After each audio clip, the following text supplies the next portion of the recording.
Bismillahirrahmanirrahim. Ve salatu ve selamu ala Resulina Seyyidina Muhammedin ve ala alihi ve sahbihi ecmaîn. Dünya Kudüs günü münasebetiyle bugün bir basın açıklamamız olacaktır. Basın açıklamamızın başlangıcında Kur'an-ı Kerim'i Mulla Salih Hoca'yı okuyacak. Buyurun hocam. Euzubillahimineşşeytanirracim. Bismillahirrahmanirrahim. Ma kana Muhammedun eba ahadin min ricalikum velakin Resulallah. وَلَا تُطِعِ الْكَافِرِينَ وَالْمُنَافِقِينَ وَدَعْ أَذَاهُمْ وَتَوَكَّلْ عَلَى اللّٰهِ وَكَفَى بِاللّٰهِ وَكِيلًا صَدَقَ اللّٰهُ الْعَظِيمُ. Rehberimiz Hazreti Muhammed Mustafa'ya salatu selam olsun. Ve yine selam onun ehli beytine, ashabına, salihlere, şehitlere, sıddıklara ve yüreği Kudüs aşkıyla çarpan tüm Müslümanlara olsun. Kudüs ve Mescid-i Aksa, Allah Azze ve Celle Celaluhu'nun mukaddes kıldığı mekan, Müslümanların ilk kıblesi, 3. Harem-i Şerif ve Kutlu Nebi'nin miraç noktasıdır. Kudüs, Müslümanların ümmetin vahdet ve birliğinin sembolüdür. Ümmet onunla izzet kazanır ve onsuz da esareti yaşar. Kudüs düştüğünde ümmet düşer. Kudüs düştüğünde insanlık düşer. Bu dava ümmetin ortak davasıdır. Kudüs, İslam ümmetinin onurudur, izzetidir, şerefidir. Müslümanlar Kudüs'ü özgürleştirmek ve işgalci Siyonistlerden temizlemek ile mükelleftir. Tekbir! Allahu Ekber! Tekbir! Allahu Ekber! Tekbir! Allahu Ekber! Bir asra yakındır ümmetin ilk kıblesi, İslam'ın mukaddes toprakları, İslam'ın ve Müslümanların en azılı düşmanları olan Siyonist Yahudilerin işgali altındadır.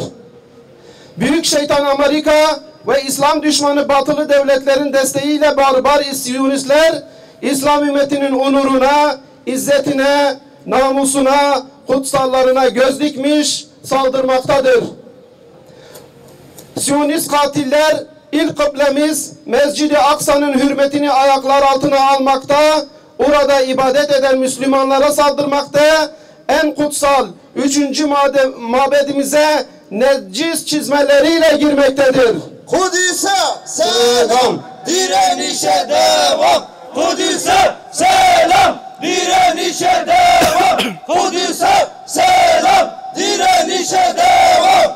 Her gün Kudüs'ten, Filistin'in diğer şehirlerinden gelen cinayet ve katliam görüntüleri ekranlara düşmekte.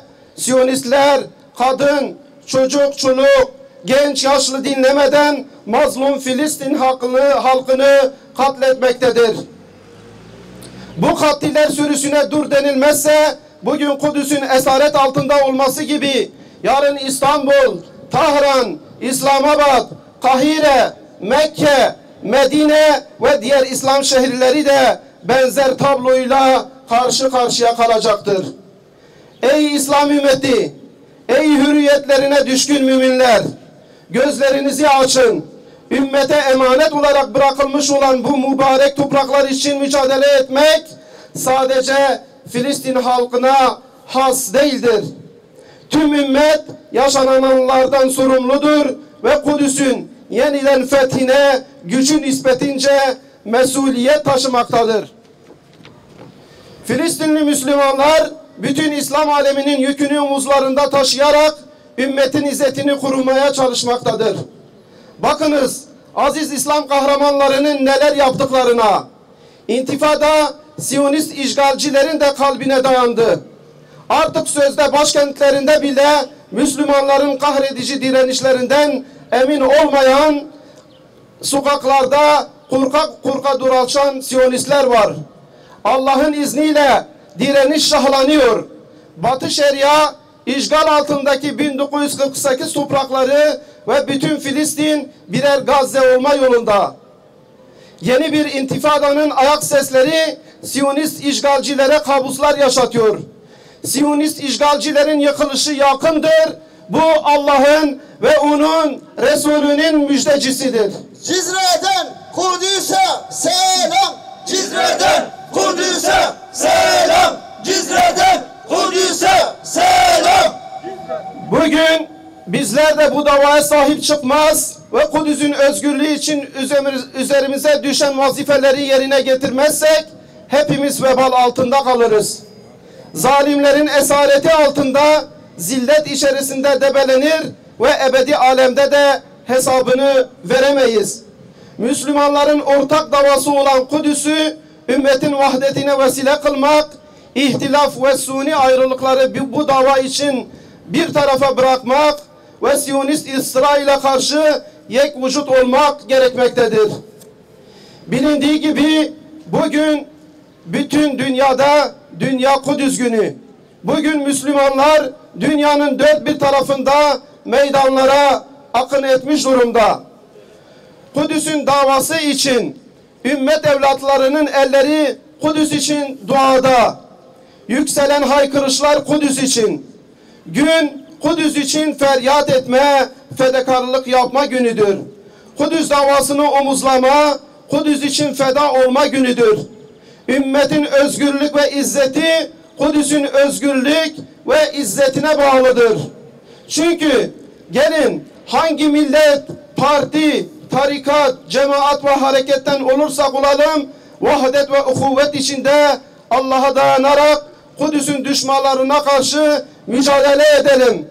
Kudüs'ü özgürleştirilecek ümmete özgürlük, bağımsız ve izzet yolunu açalım. Kahrolsun İsrail! Kahrolsun İsrail! Kahrolsun İsrail! Kahrolsun İsrail!